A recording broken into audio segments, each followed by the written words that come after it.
भगवान निजे विष्णु परम ब्रह्म अनंत महारणा गोटे वृद्ध कारीगर रूप धारण करी 21 दिवस रे मूर्ति गढ़िए बोली प्रतिश्रुति देले चाहू चाहू 15 दिन होई गला आउ मात्र को 6 दिन बाकी अछि गुंडीचा इंद्रद्युम्न कथावार्ता हला गुंडीचा कहले स्वामी ठक ठक शब्द आ सुना जाउनी आपण शीघ्र कपाट खोलंतु नहले वृद्ध कारीगर सहित मरी जीव नारी कथारे पंडिते पड़ी विद्यापति सरी निजे इंद्रद्युम्न आज्ञा कबाट अकस्मात खोली देले खोलिला बेल को संपूर्ण माधव संपूर्ण होइनी ना ना मु कोन कली काहे की पड़ी गली नारी कथारे पड़िली नारी कथारे पंडिते जिए पड़ी सी मरी आज्ञा गायक रत्न लोकनाथ कर कहिले बोला युवती आगरे सत न कहब नृपति आगरे मिछ छलर आगरे निंदा न करिब कहूथिब करी उच्च ये गुरु को आगरे गर्व न करिब परे न कहिब वित ये कुमर आगे दुर्गुण न कहिब काले ता करिब सुत शत्रु आगे नि सत न होइब कहिब फुलाई निस ससुर घरे ऋण को न कहिब कहिब जननी बास पंडिते केबे स्त्री की सत कथा कहिबेनी ना ना स्त्री कर बोलरे केबे पड़िबेनी आज्ञा जे पड़िची से धर्म नष्ट होई जाईची इंद्रद्युम्न पड़िले असंपूर्ण माधव संपूर्ण होइने आ 6 दिन बाकी थिला मस्तक बिटी क्रंदन कले पंडित मंडली देवर्षि नारद आसी पहुंची सब कथा को बुझाई देले प्रभुଙ୍କର प्रारब्ध बोली शिक्षा देले असंपूर्ण चतुर्धा मूर्ति की पंडित प्रतिष्ठा करा गला जगत गुरु शंकराचार्य कहले माधव माधव विष्णु माधव माधव हरि स्मृति साधव नित्य सर्वकार्य सुमाधव ए पंडिते कलिंगर उत्कल रे आपण ओडिसा रे 4 माधव प्रतिष्ठा हला भू माधव श्री माधव नील माधव नियाली माधव भू माधव हेले जगन्नाथ रहिले मंदिर भितरे श्री माधव रहिले मंदिर पछ वर्षरे नील माधव रहिले कंटिल रे नियाली माधव गुंडीचा पिता गुंडराक्ष ऊपर प्रतिष्ठा करा गला ब्रह्मा आसिले 7टी यज्ञ होला 4 माधव कलिंग रे प्रतिष्ठा हला परे जगन्नाथ प्रतिष्ठा हला पर राजा को बर जाचिले बोला राजन मो एते बड़ कार्य कल जहा मागिबो माग मु देबी राजा आज्ञा बर मागिले जगन्नाथ को एमिति भक्त जन्म हेबेनी आज्ञा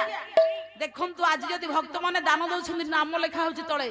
किंतु देखंतु सबु देई हिची सबु देई देची दान किंतु कोठी ना नाही आज्ञा जगन्नाथ मंदिर रे ना अछि ताकू के करिची तार पंडित के से रचयिता अछि ना पंडित सेही होची दानी अलक्ष्य रे जे दिए दान आले पंडित मंडली कोन मागिले बोले प्रभु तेही बर दियो मोर वंश निपात होई जाऊ आश्चर्य होई चाहिला आज्ञा जगन्नाथ राजन एमिति बर काहे की मागिलो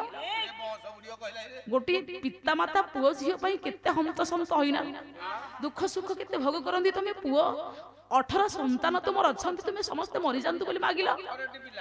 राजन कहिले प्रभु जदि काली माने बंचिबे तो प्रजा मानु को सम्मान करिवे काली तोर भक्त मानु को अनादर करिवे एटा हम मंदिर मो बापा को मंदिर मो अजा को मंदिर जेजे को मंदिर बोली तेणु आज्ञा समस्त भक्त मानु को असम्मान करिवे प्रभु जदि मोर कहीं वंशज नथिबे ताहले तते कि तो भक्त मानु को असम्मान करिवेनी ताहले पंडित केड़ बड़ दानी केड़ बड़ महापुरुष राजा थिले आज्ञा समस्त पुत्र विनाश होई जांतु बोली आज्ञा बर मागिले जगन्नाथ को गुंडीचा किंतु सहिलेनी कहले प्रभु मारो स्नेह मारो आदर मा ठारू की जगते मधुर माँ को जगत रे प्रभु जगत रे समस्त धन्यवाद दियंती केवल संतान को पालन करबा पई माँ सबतक दायित्व निए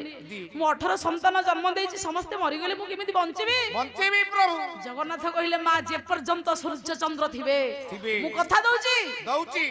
तो कोल मधरे पुओ होई बसी आसुथिबी मु आज्ञा से गुंडीचांक मान महत्व को रक्षा करबा को पई जगन्नाथ 9 दिन गुंडीचा यात्रा करंती आज्ञा गुंडीचा मंदिर को एई होची आपन को जगन्नाथ संस्कृति आज्ञा कला भाई भाई रो मधुर केडे से सुन भाई भाई रो संपर्क केडे की मधुर मो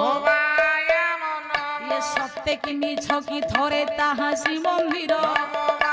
कला केउ काळू बसी छंदी एबे दुई भाई रतन बेदी रे सुना भौणी की ने भाई भाई संपर्क भाई भौणी संपर्क जगन्नाथ संस्कृति केडे सुंदर देखंतु खाली सेति कि नुह गुंडीचा महत्व को रक्षा करने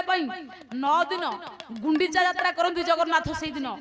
आज्ञा 18 पुत्र मरीगले से मुक्ति 18 नल नाम नामांकित करागला श्रीक्षेत्र रे प्रजा माने भक्त माने जते बेले 18 नळा ऊपर पाद दे जगन्नाथ को देखिबा को जिवे तांका पादरज पड़ी मुक्ति हेबे 18 पुत्र